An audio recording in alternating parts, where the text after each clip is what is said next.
principales noticias, pero antes les vamos a contar quiénes son nuestros invitados de hoy. Va a estar con nosotros el secretario de Comunicación del gobierno de Daniel Noboa, Roberto Izurieta, para hablar de cuál será esta política de comunicación del presidente de la República. También nos va a acompañar en breve Stephanie Macías, ella es analista política. Con ella vamos precisamente a conversar sobre este arranque de gestión del presidente Daniel Noboa, un día después ya de haber sido posesionado. Empezamos a revisar las noticias.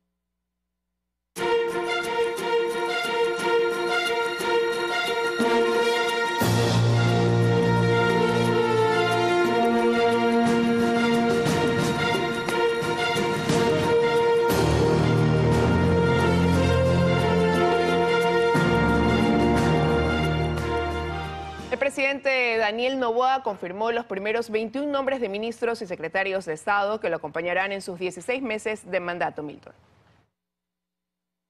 En un evento realizado en el Salón Amarillo del Palacio de Carondelet, Noboa firmó los decretos que oficializan el nombramiento de su gabinete.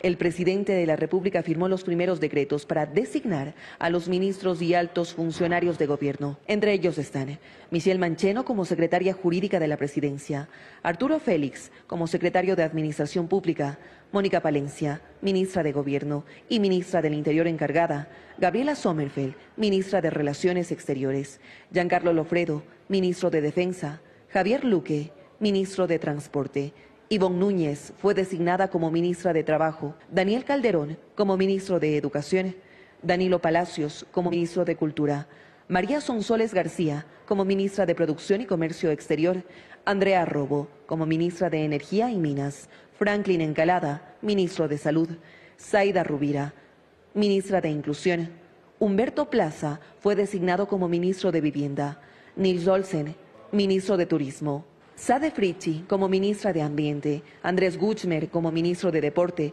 Romina Muñoz Procel, ministra de Cultura, Saria Moya, secretaria nacional de Planificación, Roberto Izurieta como secretario de Comunicación de la Presidencia y Marisa Péndola Solórzano fue designada como secretaria de Administración de la Presidencia. En total, 16 ministros y 5 secretarios de Estado. Horas antes, en la Asamblea Nacional, Daniel Noboa fue posesionado como el presidente número 50 del Ecuador. En su discurso, el presidente destacó la juventud de los miembros de su gabinete y aseguró que no caerá en revanchismos políticos. También afirmó que no podrán atraparlo en viejos esquemas. Hizo énfasis, Milton, en que él viene a marcar la diferencia, ¿no? A aplicar un nuevo modelo político. También llamó a la unidad del país, diciendo que es momento de trabajar, que ya el tiempo pues está en marcha. También puso mucho énfasis en mencionar esta necesidad de generar empleo y evidentemente de trabajar en reducir los índices de violencia. Los ministerios del Interior y Gobierno por ahora no se fusionarán, dice Mónica Palencia, quien estará al frente de las dos carteras de Estado. Desde la Asamblea y la función judicial hubo reacciones a la postura del presidente también Daniel Noboa, pero antes escuchemos lo que dijo Daniel Noboa. Para los viejos esquemas políticos les es difícil entender este éxito electoral. Agradezco que muchos de ustedes, los que se encuentran en la Asamblea, también se han sumado a esta corriente. Mi familia y yo hemos experimentado persecuciones políticas a lo largo del tiempo por diferentes gobiernos. Y a pesar de no olvidar los malos ratos vividos, siento la obligación de poner a mi país primero y romper este ciclo de revanchas. No podemos seguir repitiendo las mismas políticas del pasado esperando tener un resultado distinto. Por eso, los ciudadanos votaron por un nuevo Ecuador. Les pido su apoyo, les pido que sumemos esfuerzos. El anti tiene un techo y el pro es infinito. Dejemos los viejos esquemas políticos y concentrémonos en resolver los grandes problemas que aquejan al Ecuador. Pero más allá de los malos momentos, solo les pido que recuerden que estos sacrificios son pocos comparados con los sacrificios que tienen que hacer la mayoría de las familias ecuatorianas cada día en un país con violencia, miseria y marginación. Y que ese sacrificio sea el mayor ejemplo de sus vidas. Creo en un Estado que tiene como primer objetivo reducir la violencia y volver del progreso una costumbre. Hay algo que tengo muy claro, y es que para combatir la violencia hay que atacar la desocupación. El país necesita empleo y para generarlo enviaremos reformas urgentes a la Asamblea que deben ser tratadas con responsabilidad y pensando primero en el país. En la primera sesión de gabinete, los ministros nominados les pedí que establezcan claramente su plan de acción en cada una de sus carteras de Estado, con metas claras y medibles. Para muchos, soy una generación distinta.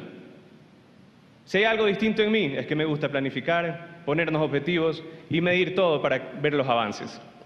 Los invito a todos a trabajar en conjunto para acabar con el enemigo en común, la violencia y la miseria. La tarea es dura y difícil, y los días son pocos. Manos a la obra y a trabajar. ¡Viva el Ecuador!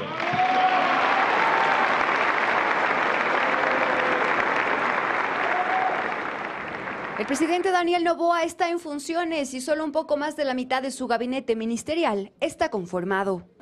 Manos a la obra y a trabajar. La ministra Mónica Palencia, por ejemplo, anunció que por ahora los ministerios del Interior y de Gobierno no se fusionan, pero que ella estará al frente de las dos carteras de Estado. Es un proceso de decisión que aún no está concluido, pero la visión que tenemos es de mantenerlos separados, pero unidos por la figura, momentáneamente al menos, por la figura de un solo ministro, en este caso, ¿quién le habla?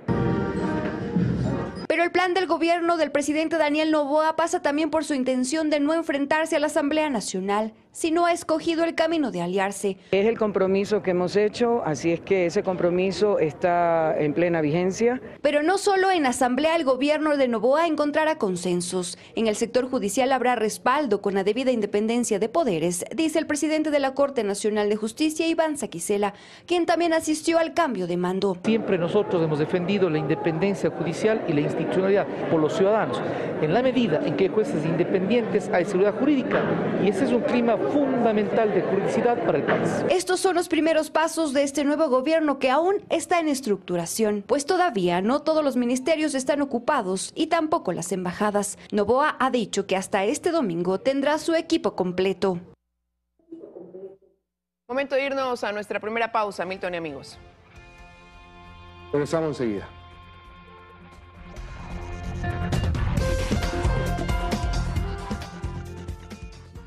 Seguimos, son las 7:13. La eliminación de la tarifa eléctrica diferenciada para el sector industrial en horario nocturno incrementará la recaudación de las distribuidoras y aliviará la difícil situación del país. Al menos así lo aseguran expertos en el tema. El anuncio lo realizó el Ministerio de Energía y Minas el pasado 17 de noviembre. Y es que con esta eliminación de la tarifa eléctrica diferenciada para el sector industrial en horario nocturno de 22 horas a 8 de la mañana, las industrias ya no pagarán a 5 centavos el kilovatio hora, sino a 7 centavos. Esta decisión ha generado reacciones. Por un lado, expertos energéticos aseguran que los 5 centavos que actualmente paga el sector industrial por el kilovatio hora durante la noche no cubre el costo real de mantenimiento de operaciones y expansión del sector eléctrico. Tienen la esperanza de que esto lo cubre el Estado ecuatoriano, pero el Estado ecuatoriano, que es un Estado que lamentablemente está con un problema económico grave. De acuerdo a este comunicado del Ministerio de Energía, con la eliminación del subsidio se puede incrementar la recaudación de las distribuidoras de energía eléctrica en al menos unos 40 millones de dólares al año.